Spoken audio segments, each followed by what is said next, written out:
le sue parole, Presidente, ci onorano perché ci fanno capire che questo dibattito, questa discussione in qualche misura ha preso piede. Prima di lasciare l'impressione che siamo tutti d'accordo e che siamo al famoso tarallucci e vino, ricordiamo che questa città, il messaggio con cui abbiamo esordito, questa è una città all'avanguardia, una città che non ha paura di affrontare i problemi. Non solo non ha paura di affrontarli, ma li risolve con metodi innovativi, guardando coraggiosamente all'estero e osando sperimentare, ma soprattutto modestamente, Presidente, come lei ha ricordato, modestamente offrendo senza distinzione alcuna gli stessi servizi presentati alla cittadinanza nel suo complesso. Però, appunto, Mohammed, diciamoci la verità, diciamolo a Udine, qualche problema c'è. E io non starò qui a fare la solita solfa che facciamo da 6 anni, c'è stato l'11 settembre, c'è Al-Qaeda, non lo faremo, non sarò io il primo, non sarò io l'ultimo a fare questa solfa. Però quella vecchia, probabilmente bistrattata pubblicazione del 1993 sullo scontro di civiltà è stata letta male. Questa è la mia personale conclusione. Non c'è nessuno scontro di civiltà per pietà, sarò l'ultimo a dirlo, non c'è nessuna collisione irrimediabile tra blocchi, paesi e culture destinate a elidersi le une con le altre. Però quel libro ci ha detto un'altra cosa, ci ha detto che le dinamiche politiche del futuro, del mondo del post-comunismo, del post-89, devono tenere conto anche di fattori non più solo politici e ideologici. Una volta ci scannavamo perché il compagno X aveva dato del ladro al camerata Y. No, oggi ci scanniamo probabilmente per una stretta di mano.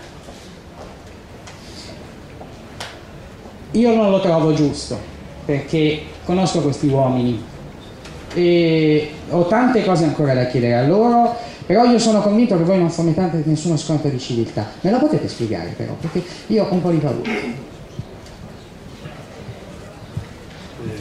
Posso dire una cosa, come dicevo prima, io sono qua da 25 anni che vivo in questo paese, proprio il 12 agosto farò 25 anni.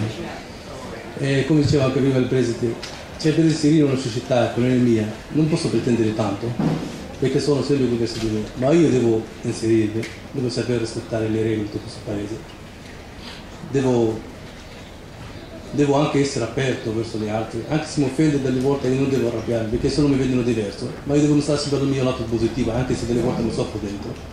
Questo mi ha dato tanto, perché anche io, grazie a Dio, ho avuto un padre che, un marinaio, ha girato il mondo. Poi ho studiato in Inghilterra, ho studiato anche in Italia, perché lui ha fatto il marine militare a Crotone. E lui mi ha insegnato, mi diceva: guarda, se tu vai in Italia non è come casa tua, tu devi rispettare gli altri, non gli altri devono rispettarti. E così è riuscito a fare questa cosa. Per questo io sembra che quando parlo con i miei fratelli qua, dico sempre che dovete essere tolleranti, dovete far capire, perché io dicevo questa cosa qua è vera, perché dico anche l'Islam, quando è andato in Indonesia, l'ha conquistata, oggi il primo paese come numero di persone musulmani sono l'Indonesia, noi arabi siamo una minoranza, e conquistata l'Indonesia con il buon comportamento dei musulmani immigranti che sono andati lì, che loro confessavano le loro religioni e loro comportavano onestamente, seriamente, e la gente ha ammirato del loro comportamento, che sono diventata oggi l'Indonesia musulmana, anche grazie a quei commercianti che andavano di là e quegli immigranti, perché sono tutti immigrati lì.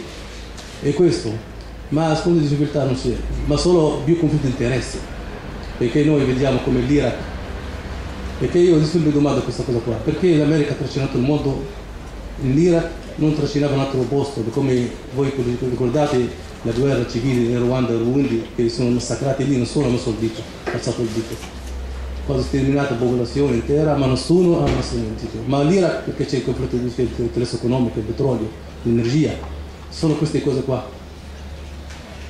Allora per quello, poi che l'11 settembre, noi, credetemi, noi siamo la prima vittima, specialmente i musulmani che vivono in Occidente, noi siamo rimasti come la prima vittima. Dov'è il 11 settembre?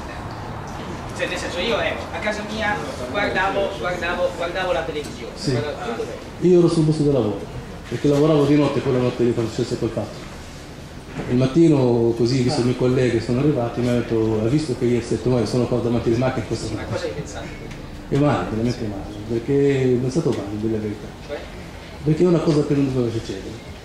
Perché Tu stai dicendo che condanni espressamente... sì, il fatto sì, perché io dico sempre, il nemico bisogna affrontarlo faccia a faccia. Se gli americani fanno così perché loro hanno potere economico, anche i propagandistici, eccetera, eccetera, che riescono a nuocere, e noi dobbiamo fare il contrario. Anche noi dobbiamo trasmettere le cose, e così, perché il problema dell'America non è l'America per noi abbiamo i nostri governanti, perché è questo che è il negativo dell'Occidente, veramente, che sostiene spesso e volentieri i nostri governanti dittatori. Saddam Hussein chi l'ha fatto stare in piedi? Gli americani. Cioè, vabbè, questa è... Sì, per dire, cioè, mi spiace dire. Avrai la possibilità di dopo di rispondere, Sì. Per favore. Adesso lui sta esprimendo la sua opinione, io mi permetto di dire che dopo questo, per favore.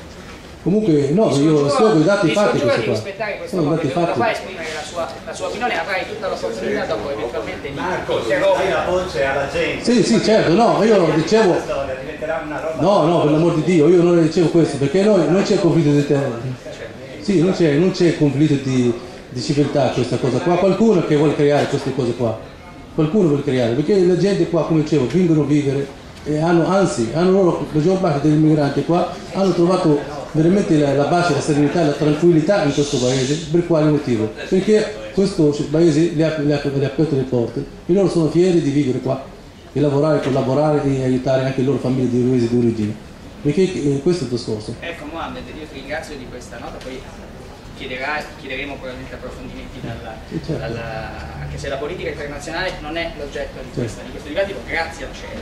Io mi permetto di girare anche a voi. Un commento storico, c'era un riferimento storico preciso, Prego? mi permetto di Qual è il riferimento? essere d'accordo. Qual è il riferimento a quello all'America? Certo. Lei vuole fare un'altra affermazione anti-americana? Lei prega. No, non me lo dico, io non sono anti-americano, anzi io ho cugini che vivono in America da secoli, sono americani con tutti gli effetti, anzi io posso dire una cosa dell'America, l'America, crescere in qualità grazie.